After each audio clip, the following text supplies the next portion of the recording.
Lunging for a longitudinal proxy, acutely measured surface EMG amplitude is not a validated predictor of muscle hypertrophy. Donc on se retrouve aujourd'hui pour une revue informelle d'études qui a été faite par nul autre que Andrew Witkowski. Et d'autres personnes, hein. Évidemment, il n'est pas tout seul, il y a aussi Israel Alperin et des gens comme ça, mais Andrew Witkowski, c'est un peu... Enfin, moi, je trouve que c'est un mec hyper pointu dans les sciences du sport. C'est pas du tout un rigolo en statistiques, etc. J'étais allé lui demander conseil sur Twitter, il m'avait gentiment filé des conseils et voilà, les gens qui sont gentils avec moi, j'ai envie d'être gentil avec eux aussi, d'une certaine façon, c'est un biais. Bref, qu'est-ce que c'est? Alors, c'est un article, en fait, hyper simple, peut-être pas hyper simple, en tout cas, moi, je le trouve simple, peut-être parce que je suis biaisé, encore une fois, parce que j'ai lu beaucoup de choses là-dessus, mais qui explique pourquoi l'EMG, c'est pas génial pour prédire le grossissement des muscles à long terme.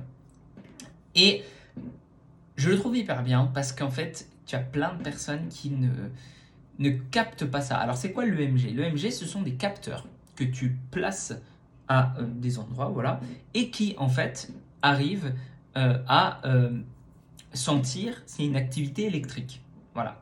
Sachant que dans notre corps, nous avons une activité bioélectrique, d'accord, qui se passe dès qu'on a une activation par exemple, je bouge, tu vois, comme ça, il y a activation des neurones. Les neurones fonctionnent par bioélectricité, donc, eh bien, c'est chaque action, chaque pensée, etc., est conditionnée par ça.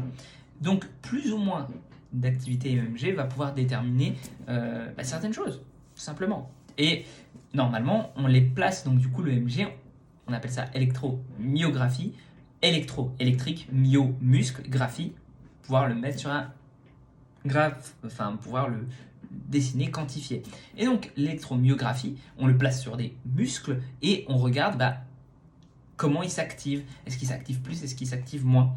Et à partir de là, il y a plein de gens qui ont dit, si ça s'active plus quand je fais tel mouvement, ça veut dire que ce muscle-là, il est plus activé. Donc, ça veut dire aussi que je vais gagner un petit peu plus de muscle, un petit peu plus de force. Et ce que disent les gens dans cette revue-là, c'est attention, non, pas du tout. Et on n'en est vraiment pas sûr. Ils avaient fait d'abord un autre article qui est sorti il y a 2 ans, non, même il y a 4 ans, maintenant, en 2018, où ils expliquaient ça. Et en fait, ils sont obligés de refaire cet article-là, et ça m'a un peu peiné, parce qu'en fait, ils disent, il y a plein de gens qui n'ont pas trop compris notre article, on comprend parce qu'il est compliqué, moi j'arrive pas à comprendre. Enfin, c'est des scientifiques, les mecs. S'ils comprennent pas, il faut qu'ils s'éduquent ou qu'ils demandent ou quoi que ce soit. Mais c'est une catastrophe quand même de se dire que des scientifiques dans les sciences du sport n'ont pas capté le papier. Et donc du coup, ils ont minimisé les trouvailles de ce papier-là. Donc, ils le refont, on va dire, ils avaient fait un master papier, là, ils refont une petite section plus simplement. En se fondant juste sur le fait de dire c'est pas une bonne mesure pour l'hypertrophie.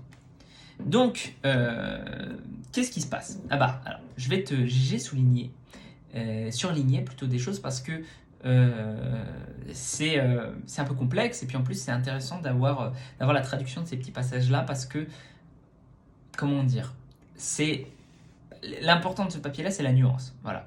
Alors, en fait, ce qui va pouvoir faire changer, par exemple, l'EMG, ça va être les configurations des électrodes, donc où est-ce qu'elles sont placées.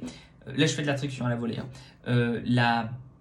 L'épaisseur de la peau, de la peau et de ce qu'il y a en fait en dessous de la peau, donc avant le muscle, la longueur des muscles, donc en fait si tu as un muscle plus court ou plus long, et je te parle par là tu vois, genre si tu es en position courte ou en position longue, le MG va pas être le même, il va être plus fort en position courte.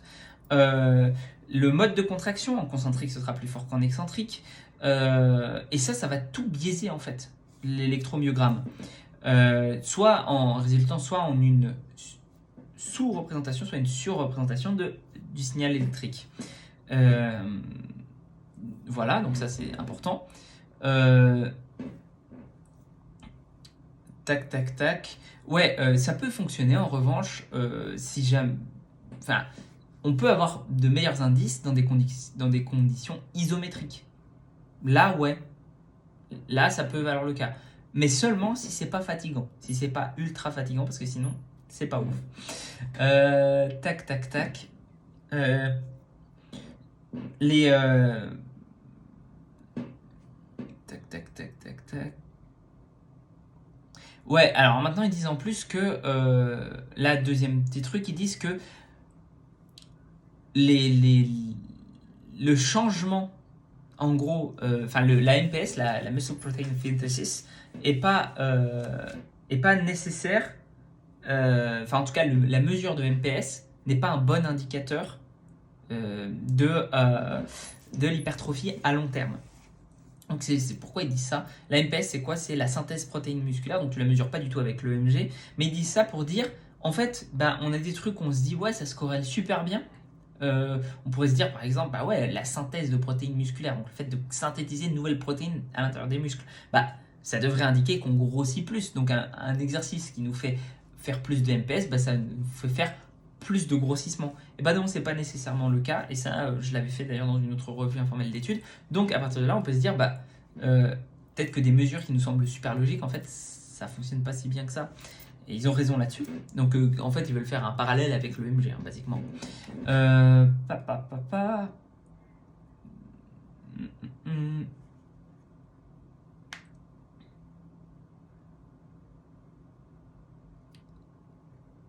Ah ouais, du coup, ils disent aussi que le MG est un...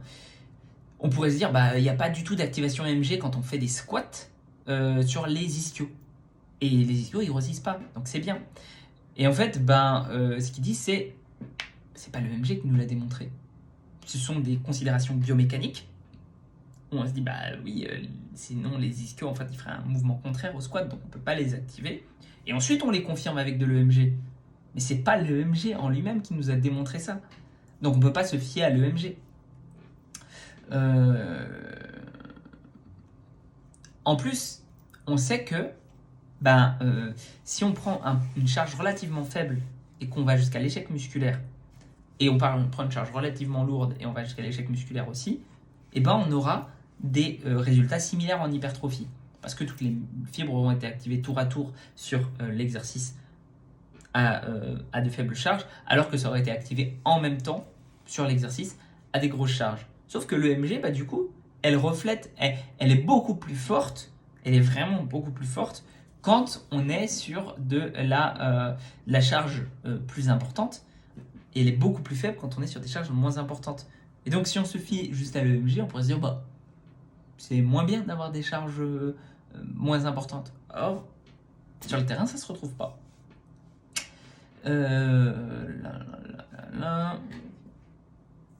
Et après, ils disent, en plus, la quantification est pas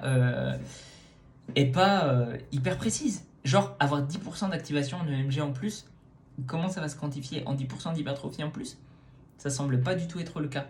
Ça semble pas du tout se vérifier. Donc, finalement, ce qu'ils finissent par dire, c'est l'EMG, c'est un truc qui peut être utilisé pour des questions spécifiques de recherche, mais certainement pas pour l'hypertrophie. Et un exemple sur quoi ça peut être utilisé, c'est est-ce que ça s'active ou est-ce que ça s'active pas? Très simple.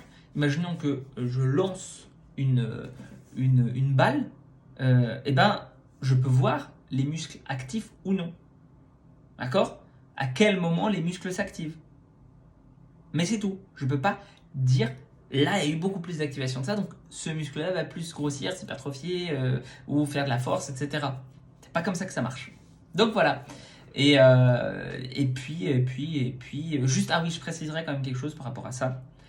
En revanche, malgré tout ce qu'ils ont dit dans ces études-là, malgré tout, voilà, moi, mon avis, ce sera que si on ne dispose d'aucune donnée, aucune, rien, mais vraiment rien, biomécaniquement, on confirme pas, voilà, et qu'on a une étude EMG qui nous dit, ouais, il y a beaucoup d'activation là-dessus, alors c'est une faible preuve, à mon avis, dans le sens où l'exercice est meilleur. Mais c'est uniquement dans ce genre de cas-là, et c'est une faible preuve. Moi, je ne tirerai pas de conclusion à partir de ça. Je dirais, je pense que c'est mieux, mais reste à voir une vraie étude. Voilà. Et sur ce, prends soin de toi, on se retrouve pour une prochaine vidéo.